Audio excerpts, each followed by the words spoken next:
The Goggleworks, a refurbished building used for the arts. Since 2005, the Goggleworks has enriched the community by fostering creativity and promoting education.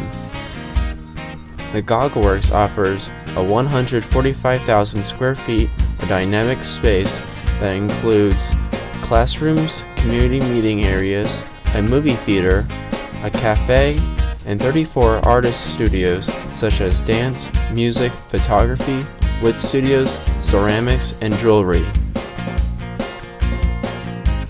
If you take a walk down to the Glass Sculpting studio in Building 5, you will find one in the hottest room at the Goggleworks. The architecture at Building 5 is beautiful, built with bricks towering to the top and aligned with glass windows, making it feel like you're in a magnificent greenhouse. This room is equipped with a lot of state-of-the-art glass facilities, perfect for cold working, fusing, kin casing, flame working, stained glass, hot casing, and glass blowing. The warm and cold studios include a full cold shop, 3 casing kins, fusing kins, and a lamp working studio. Craftsman Jake Pfeifer, owner of Hot Glass Alley, is a young, aspiring American glassblower artist. His glasswork includes a variety of glass vessels, small sculptures, functional pieces, seasonal gifts, and art glass objects in several unique series and forms, as well as custom work. Okay, my name is Jake Pfeifer, and I am the owner and operator of Hot Glass Alley LLC. I've had no business for about 2 years now, pretty much. I became a glassblower. I was on a vacation in Bermuda when I was about 13 years old, and then from there, I saw it when I was there, and I was like, that's just the coolest thing I've ever seen. This is awesome.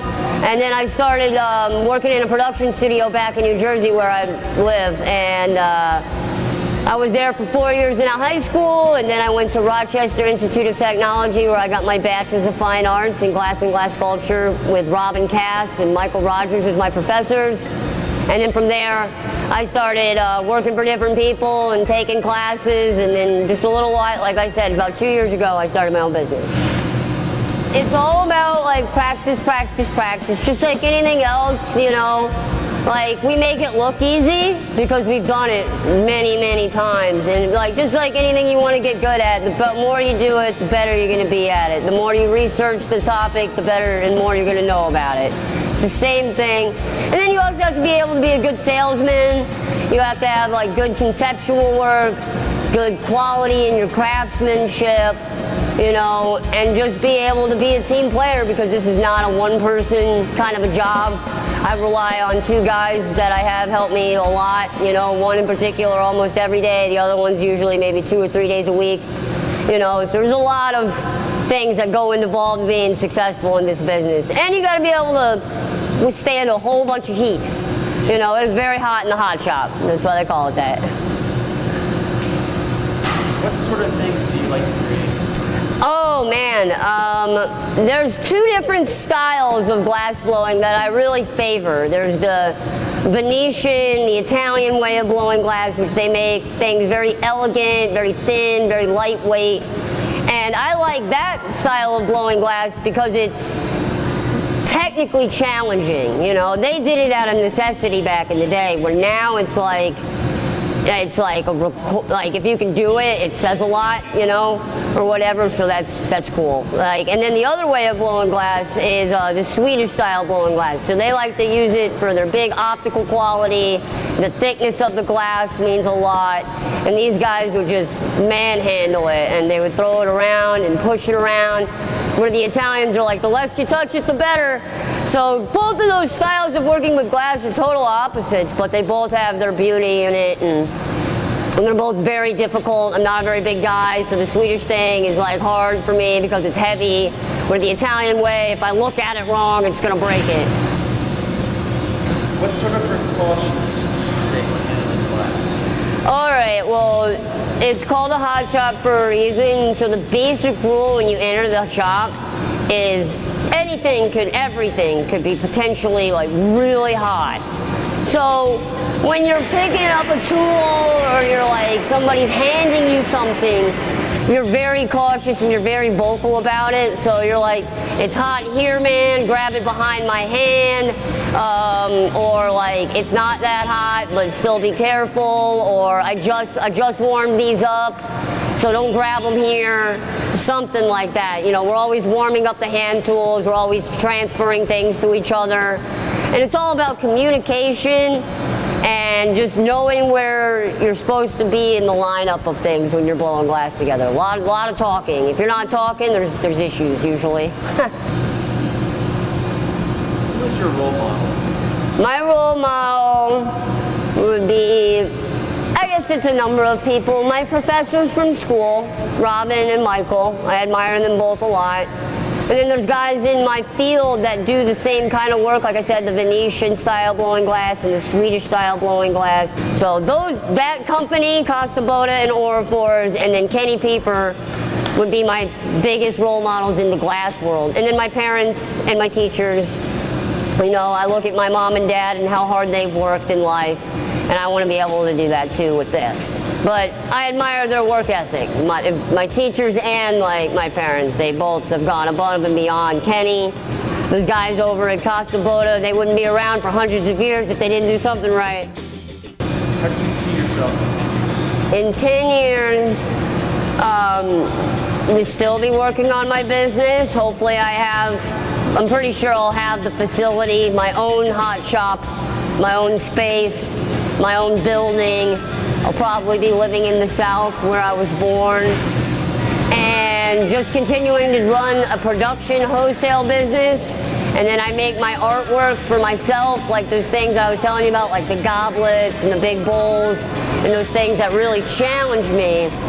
I do that probably on the side, not as much. The production is to pay the bills. And then that stuff is my art that I want to do when I can and be represented by big name galleries, not just like stores and boutiques and things. So in 10 years, hopefully I have more than just the two guys working with me, and I have like a crew of people that are helping me blow glass, and we're just pumping it out, making all sorts of pretty things, and then running the show, getting to blow glass every day. That's the idea, and then go to the beach at the end of the day. When we're all done being hot and sweaty, we go hang out on the water. That's what I want to do in 10 years. My name's Scott Krenitsky. I'm the glass studio manager here at the Goggleworks. Hot shop opened up in, I believe it was the summer of 2005, so we're coming up on our 10-year anniversary. I used to teach, rent, assist other renters, help out here and there, both in this studio and in Building 6 with fusing and slumping and torch working.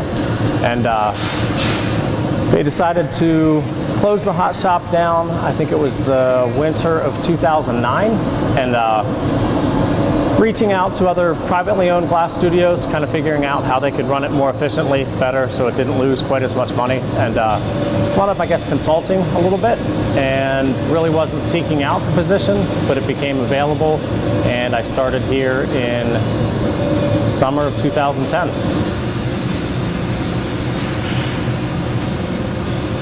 Anything and everything. A lot of gift items to sell through the store. A lot of less than $100 items. Do a lot of commission work for both private individuals and businesses, local businesses within the community. If they want to honor one of their donors, customers, clients, whatever, they can call me up and tell me what the deal is. Oftentimes I'll get in touch with the award recipient and make something that will fit their home, that's more decorative rather than just a little plaque with a little brass nameplate on it that they really won't cherish for years to come, something that they'll actually use in their house. A lot of persistence. Just if you want to be a maker, you just have to learn about the material, how to work it as quickly and efficiently as possible. But to run a studio, you need to be a little bit more versatile, know a little bit about studio maintenance, doing repairs on a lot of the equipment. You have to be somewhat of a people person. There's a lot of people that come in off the street and just ask questions about everything. So really need to be able to do a little bit of everything. Making stuff is just a small part of the equation of what it takes to run the studio. So there's a lot more that goes on. I mean, I spend a lot of my time in my office on the phone, sending emails, coordinating a schedule that fits everybody. So quite a bit that goes on. Long hair needs to be tied back. Anything that falls forward could possibly catch fire. Synthetic clothes are not allowed. You need to have all cotton, natural fiber clothes. That way, if it does burn, it's not going to shrink wrap, melt to your skin. Safety glasses are always important. Use Kevlar sleeves and gloves throughout the process during some moves. A lot of times you need the dexterity that gloves take away from, so you can't wear gloves all the time. But there's all sorts of protective wear that we do wear to protect ourselves. It's better than it has been in years past. I graduated college in 2000, and there used to be at least a half a dozen studios within about a half an hour radius of here. And once September 11th, 2001 hit, and then the whole stock market fiasco of the late 2000s made it harder for a lot of the private studios to function. The gas bill it's a pain in the butt for everybody, so it made a studio like this a little more important. A lot of those studio owners, like Dan here, come to make their work whenever need be, so they're not burdened with the propane bill of the furnace running 24 hours a day at home. So it's more of a cooperative effort to everybody kind of chips in to feed one gas bill rather than struggling at home to pay their own.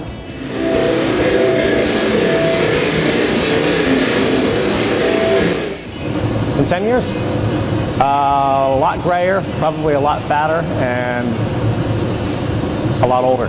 So I'm almost 40 years old, 38 years old now, so I really like this place. For the last 3 years, it's been nice to put all my energy into one studio and see the results of all the hard work, but I'd like to stick around here for quite a while. The studio has a lot of potential between all the different studios to really turn into a world-class, nationally known, internationally known facility. At Building 5, you can experience the magic of glassmaking and carry forward an ancient tradition dating back thousands of years. Attend a free demonstration on Wednesdays, 12 to 3, and watch as artist instructors demonstrate skills and explain how to use tools and details how a piece is created from start to finish. Or create your own beautiful masterpiece by taking a private lesson or workshop where you will be able to mold glass, pick and apply colors, twist and turn your piece, then blow or shape into a colorful and unique paperweight or glass flower. To get more information on glass blowing demonstrations, shows, or personal classes, visit Goggleworks.com or call 610-374-4600. The Goggleworks is located at 201 Washington Street in Reading, PA.